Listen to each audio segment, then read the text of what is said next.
So, andito na kami ngayon sa airport. And today, magpo-fly tayo papunta ng Europe. Yay! Very excited na kasi tagal-tagal kong inantay to. And finally, ayun na nga, na-aprubahan ako and nakakuha ko ng visa. So 6 PM pa lang dito ngayon and waiting kami sa mga kasamahan namin. Around 8 PM, magkikita-kita na kami dun sa check-in area. Hindi nila kami ng pocket wifi. Magagamit namin to sa whole trip namin sa Europe. Ito nakapila na tayo. Pangalawa tayo sa pila. So look at our things. Ang dami naming dala. 2 big luggage and 1 hand carry na luggage. So ito, tapos na tayo mag-check-in. And nakuha ko na ang aking boarding pass. Okay, done. Immigration now. Packet na tayo ng lunch. One of my favorite airport talaga is Malaysia. Similar siya sa Korea airport. For me ha, self-check-in lang naman yung ginagawa namin. So, yun, pumipila na si David. Then, after that, papasok na tayo sa loob. So, kanating airplane. Ang laki ng flight. Pasok na tayo. Tayo sa airplane. And, ayan na si Benzi, bagong flight siya. Umaandar na tayo ngayon. And, look at this. Meron silang camera. Ang ganda. Merong downward kasi hindi na nakita yung ilalim. Meron din unahan ay yung ilalim mismo.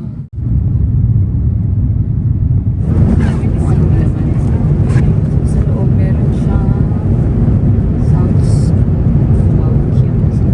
Sounds. Tapos meron din eye cover. Cute and sleeper. Toothbrush. Headset na binibigay. Meron na ding pillow. Of course, blanket. So, di ba kompleto? Tingin ko kahit 11 hours naman yung flight namin, hindi naman ako ganun mahihirapan. Makakatulog pa din. Sinerve na nila yung first meal natin. I ordered pasta na lang. Dapat rice yung order ko. Gusto ko i-try yung kanilang pasta. Kay David naman is rice. Yun ako ng rice. Wow. Ay, This is curry chicken. curry pala yan. Shit. It's okay. Dapat Okay. sinabi mo broccoli. Yeah, supposed to get a beef, right? It's okay. Fuck that.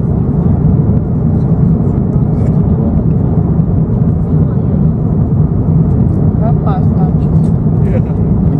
Curry rice nila. Hindi lasang curry. Parang siyang pasta. Yeah.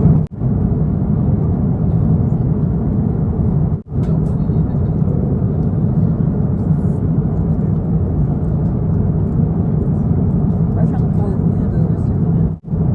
Mashed potato na sour. 1.5 hour na lang arrive na tayo sa Istanbul. Kaya antok ako. Nakatulog naman pero hindi ganun ka-comfy. So ito na yung second meal na siniserve nila.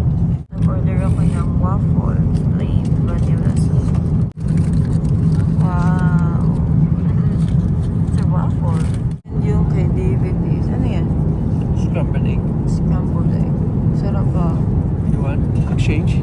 Yeah, okay. Ngayon ko lang din napansin, meron din pala silang binigay na cheese. No, I really love cheese.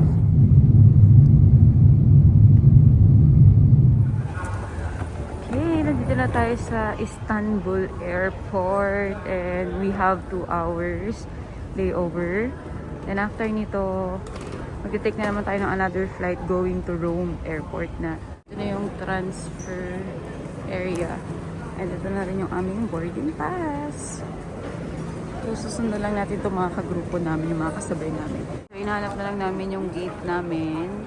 And tignan nyo yung kanilang airport. Napakaganda and napakalaki. So, lahat ng mga big brands nandito na din.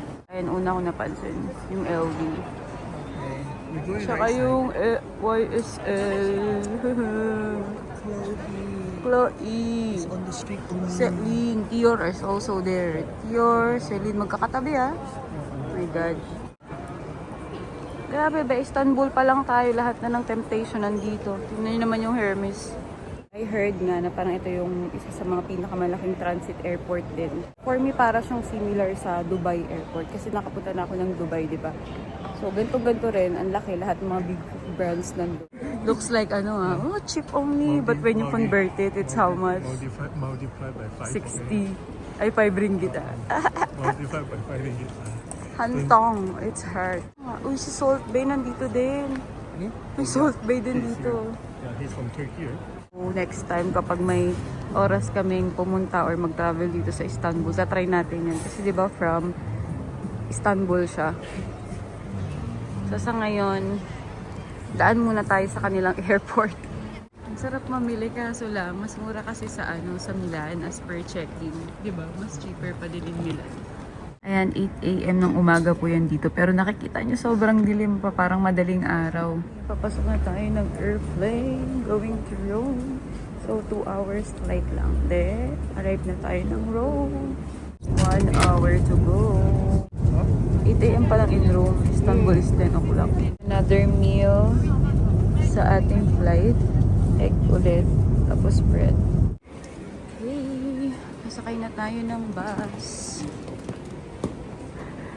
Nakapagod. 24 hours na tayo nasa biyahe. Grabe na-amaze ako sa CR nila dito. Pero sobrang linis. Ang bango. Ang linis.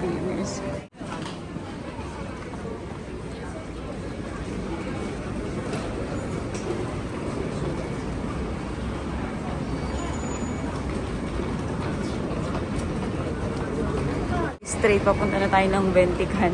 Wala nang pahinga-pahinga. Ang balik na namin ng hotel nito around 8 o'clock after na ng dinner. Let's G. Tapos na tayo maglagay ng luggage dun. Pasok na tayo sa loob. Hello! Yeah. 大块金在那边呢。My name is Corinne. In case you want to call my Chinese name, you can call me Jing Jing, which means Go Go. Because my family name is Go. Yeah. So call me Corinne or Jing Jing 可以啦。Of course, if you call me Leng Loi, I very fast reply. That one is automatic. Those of you that read a lot, you all have heard all road lead to Rome. Yeah, there's an English phrase, all road leads to Rome. Now, ladies and gentlemen, please look on your right hand side. 大家请看过去你的右边。但是以前你想象它是被大理石 Oh my god. 包围的。Imagine it used to be wrapped in white marble. So you can count 1, 2, 3, 4, 4 levels.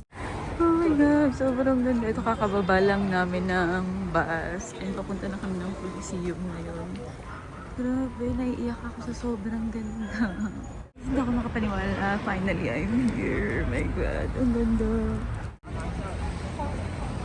We are in Claudia Street. So,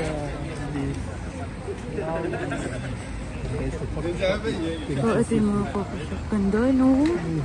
Ito na yung Coliseum. Uy, may tram din sa amin. May tram din sa gitna. Ang galing. Galing.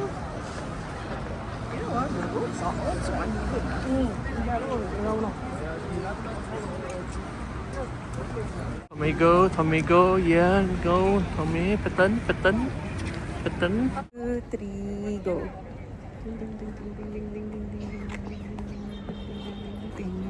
So, pabalik. 1, 2, 3, go.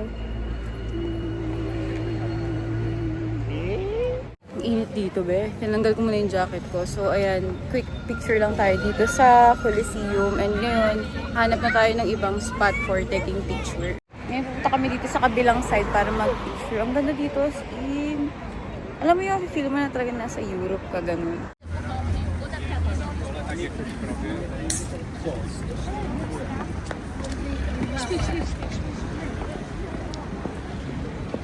Yun lang talaga kapag group tour yung sinamahan natin. Limited lang yung oras. Hindi ko totally naikot yung buong area. But that's fine. Meron pa namang next time ang importante, nakita natin siya in personal. Sabi ng tour guide namin, kahit daw 3 days ka magstay dito, hindi mo daw matatapos yung mga tourist spot dito. So, ganun kadami yung mga magagandang place na pwedeng puntahan. So, are you excited to see the Pope? Yeah. So, actually, dream kasi ni David yung yung makapunta ng Vatican. So, finally, makakapunta na tayo!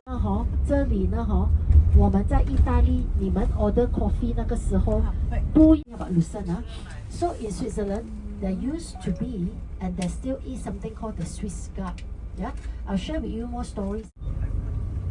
Something interesting for you, Something interesting for you. Alright. Also, all these when we go over there, later you look Okay on. guys, andito na kami sa next destination which is dito sa St. Peter in Bentican. Ayan, papasukin natin yan. Lalakad tayo maya-maya lang. Inaantay lang natin yung iba naming mga kasama. So cool. So wala akong masabi kami ni David. Sobrang ganda. Bibili muna kami ng food. Tapos 2:30 pupunta na tayo or pipila na tayo dyan sa may St. Peter Church. Lawit tayo dito from St. Peter Church. So gusto ko kasi makita yung river nila dito. Parang ang ganda. Ang ganda mag-take ng picture. Actually, it's already 8 p.m. in Malaysia tsaka in Philippines, you know. Pero magla-lunch pa lang kami, naghahanap kami ng makakainan. And look at the view! Sobrang ganda, no? Para siyang painting. Pero yan, sa personal, sobrang ganda as in. Kung may matino lang tayong taga-picture, mas maganda pa to. So, videohan na lang natin kasi wala tayong magandang kuha. Ayan. So, hindi na kami pupunta doon kasi may 1 hour lang kami and bibili pa kami ng lunch. Ito na yung pinaka-quick lunch namin. Kasi we only have 1 hour eh. I think ito yung in-order namin.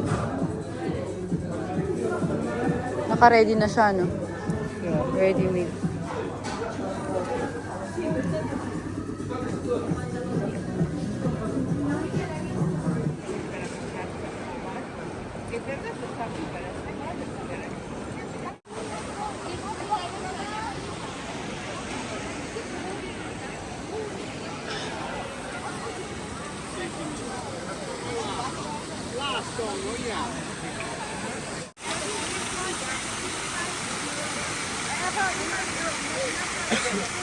Then, and he was speaking from that white stage.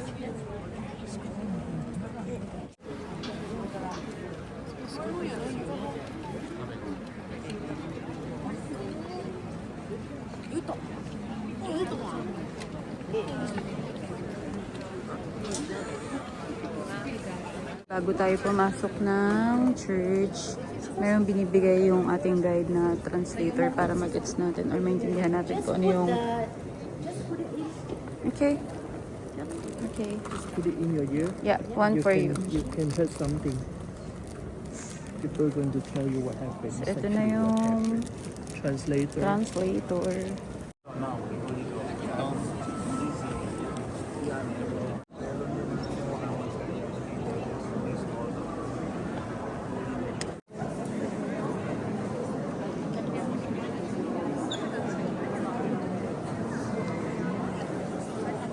Grabe, sobrang ganda.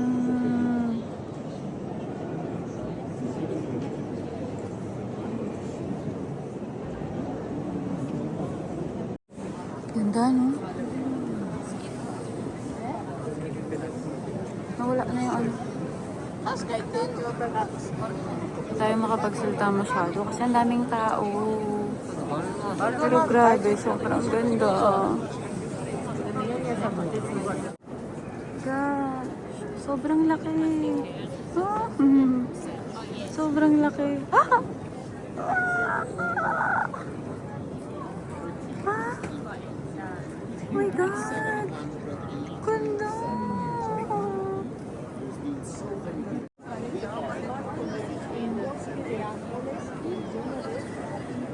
Parang may event ata today. Parang darating yung Pope mga 9 p.m. Kaso wala na kami yan kasi parang meron na lang kaming 30 minutes dito. Then after 30 minutes, sa labas na din kami. Ano siya oh. Tapos tingnan niyo yung interior design sa taas. Ha? Can go there? Still go up. Dito ba? I think so. So ayan, tingnan niyo yung interior sa taas. Sobrang ganda. Grabe na-amaze ako dito. Na-amaze talaga ako. Sobrang ganda. Eh, ito naman yung sa back. Maganda, may translator kami. Ayan, naiintindihan namin kung ano yung sinasabi niya and kinikwento niya yung history about here. Sobrang laki dito sa loob. Parang pwede kang maligaw actually. Tapos, ang alam ko, pwede kang umakyat dun sa taas. Pero hindi na kami makakakyat kasi wala na kaming time umakyat dyan. And alam ko, may extra payment for that.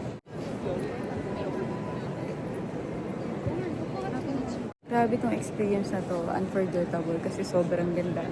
And before ako nag-Christian dati, nag-Catholic din ako. So, dream ko din na makapunta dito and makapasok. And finally, ito nakapag-visit na din ako.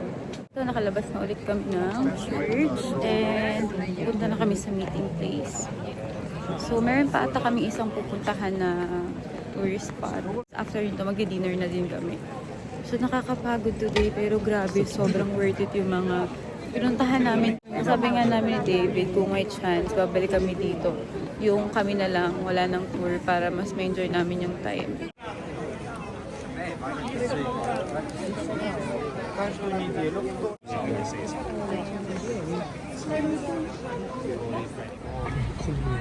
Okay, papunta na tayo sa pangatlo nating destination. And it's getting colder here. Yung next natin pupuntahan is 20 minutes walk. Kita niyo, ang dami namin. Malamig na dito. Oo. Kanina 15 degree, tingin ko mga 7 na lang ngayon. Cute, oh!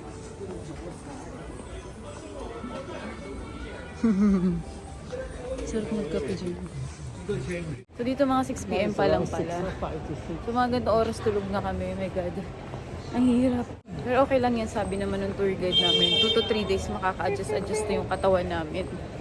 2 weeks tayo dito, so sana talaga mag-adjust. Paganda ng paganda yung lugar. Grabe, ang ganda. And ang daming mga restaurants dito. Pizza, mga ganyan. Sarap kumain kung wala lang tayong kasama or wala tayo sa tour. Ay, nako, slowly mamili tayo ng kakainan dito. Diba?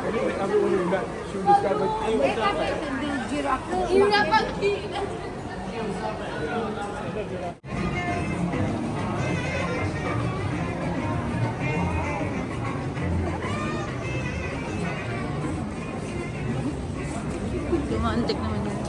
Wow!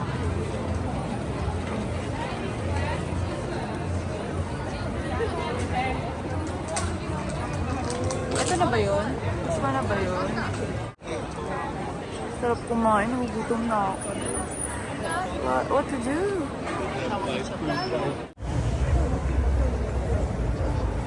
Pagod na ang ate mo. Oh my God. Parang ako naglalakad sa hangin. Hindi ko naman feel yung pa ako pagod na and gutom. Ah, wow. Nice. Oh no. Banda. Video na lang kasi parang imposible mag-picture dito. Sobrang daming tao. And weekend today, diba? So, ayan yung nasa likod ko. Isa sa mga sikat na tourist spot dito sa Rome. So, finally, nakalapit tayo ng konti. So, ganito yung itsura niya sa malapitan. Sobrang ganda, diba? Ang daming tao. Ang hirap mag-picture. So, mag-video na lang tayo ng mag-video. So, ayan siya sa malapitan. Na tayo sa restaurant for dinner. Then after nito, babalik na kami ng hotel. Yung restaurant pala na kakainan namin is malapit siya sa train terminal. So, papunta ng Paris and other part ng Europe. Diyan din. So, dito tayo, lalaps. Dito na tayo sa restaurant. Restaurante La Lupa. Baka naman lupa ang kainin natin dito, girl.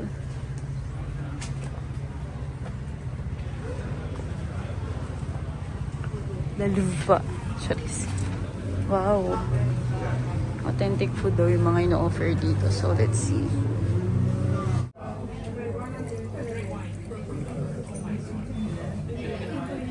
Thank you.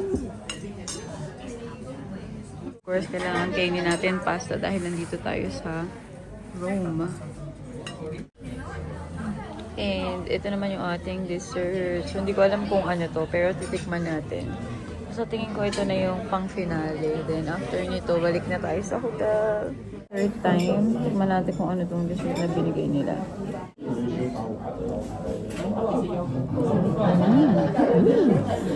Kung ma-explain yung lasa, para siyang jelly na cheese na may milk, something like that. Pero masarap.